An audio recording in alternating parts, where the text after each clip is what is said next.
கோளில் பொறியில் குணமிலவே எண்குணத்தான் தாளை வணங்காத் தலை.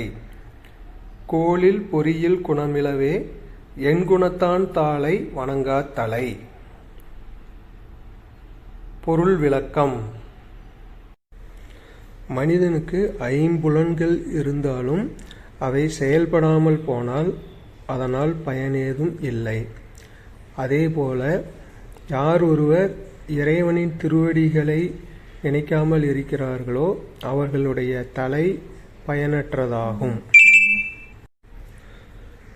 ஒரு மனிதன் திறம்பட செயல்பட வேண்டுமென்றால் அவனுடைய ஐம்புலன்களும் சிறப்பாக செயல்பட வேண்டும்.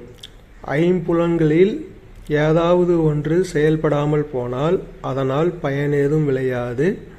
மேலும் அம்மனிதன் முழுமையாக செயல்படவும் இயலாது.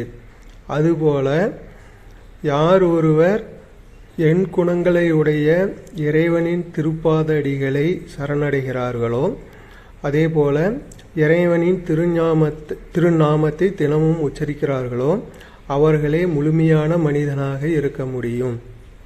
இறைவனின் திருவடிகளை சரணடையாதவர்களும் இறைவனின் நாமத்தை உச்சரிக்காதவர்களினுடைய தலையும் எவ்வாறு ஐம்புலன்கள் செயல்படாமல் போனால் பயனற்றதாக இருக்குமோ அதுபோல் பயனற்றதாகவே விளங்கும்.